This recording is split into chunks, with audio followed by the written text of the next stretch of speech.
Hi guys, welcome back. Today we're going to do a 27-month update on the RedSea Reefer250.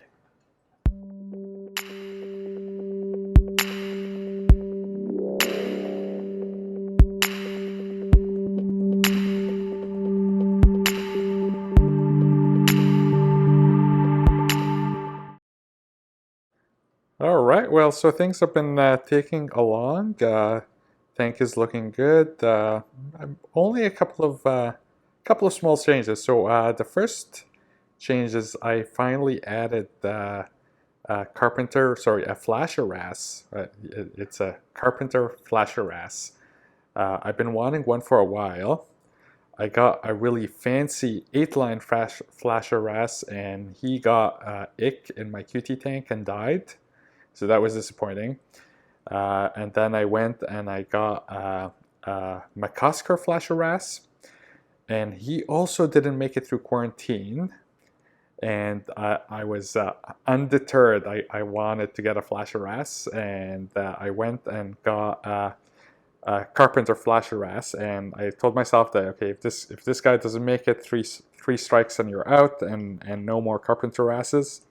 But this guy, he went through quarantine. He was fairly large when I got him. He's like a beautiful male, and he did great in quarantine. And I added him to the tank using an acclimation box, and there was no aggression. And he spent 2 days in the acclimation box, and I released him, and everybody accepted him right away. So there was no aggression with my other two Wrasses, and things have just been happy.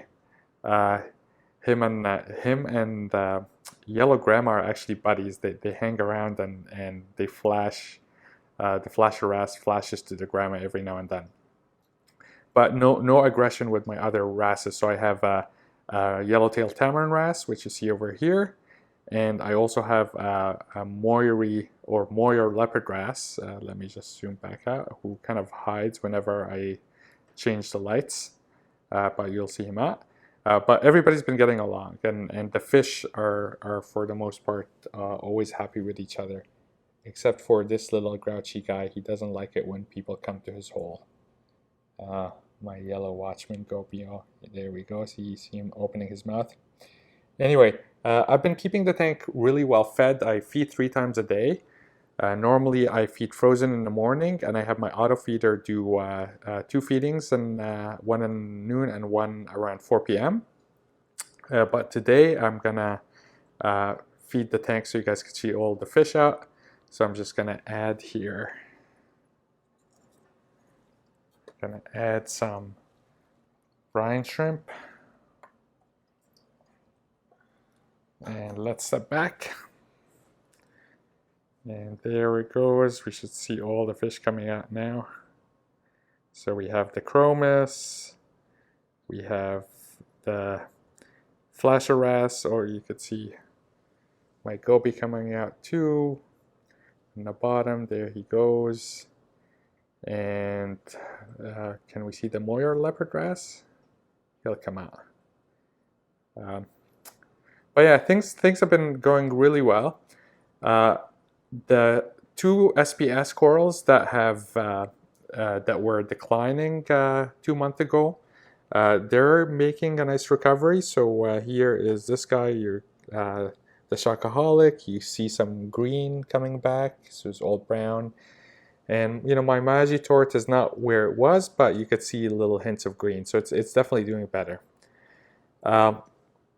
The tank parameters have been fairly stable. I did go away on vacation earlier this month, and that kind of threw things off a little bit, but they're back where alkalinity is around 8.3, calcium is 420, magnesium 1330, I think.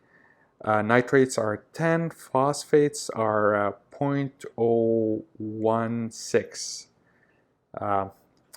The corals have been growing really well. The tank looks clean. You'll see the top-down tour in a little bit. So yeah, things are generally really happy. In terms of dosing, so if you remember, I'm dosing. I used to dose RedSea Foundation buffers A, B, and C. and I switched to ESV Bionic because it's a little bit cheaper. Actually, it's substantially cheaper. I mean, not like 50% off, but it's maybe 20 to 30% cheaper.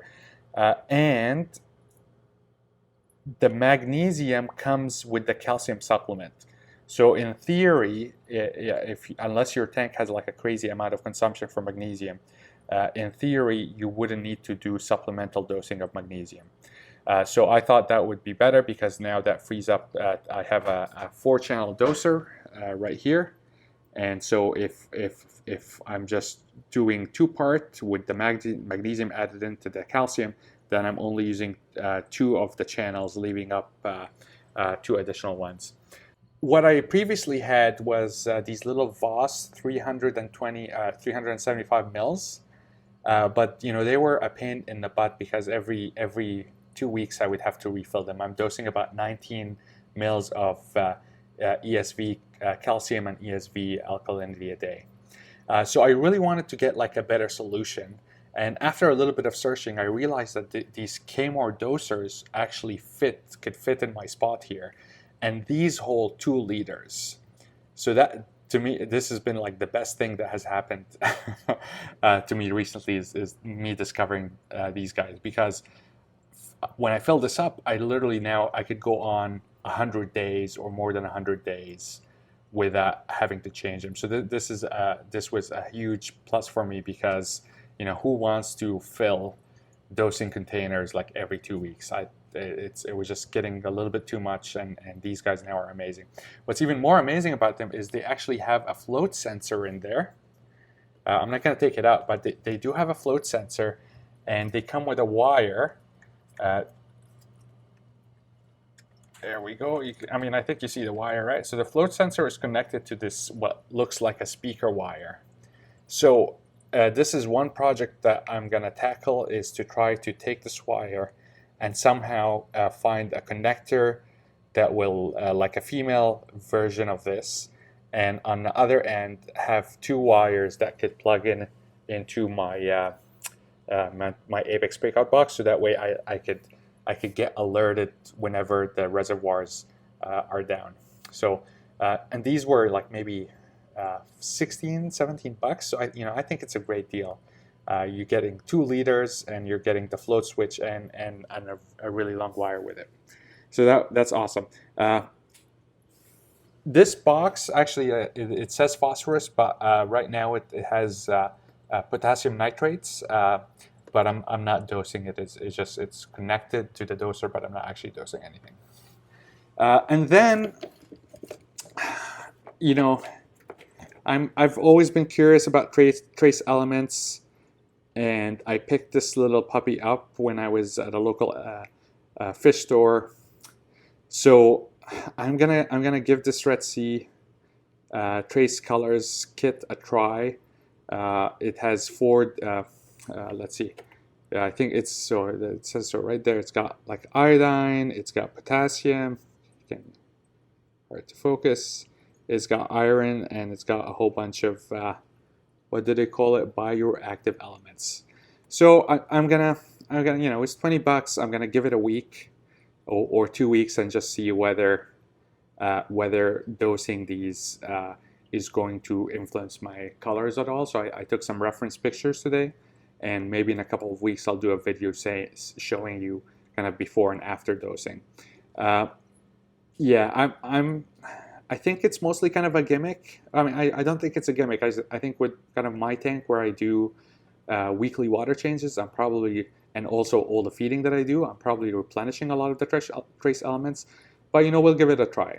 So you're meant to dose this based on the amount of consumption that your tank has for calcium. So it's usually 1/10 of the amount of calcium you would dose if you were dosing RedSea's calcium, but the ESV calcium is about 1/3 less potent as the RedSea calcium.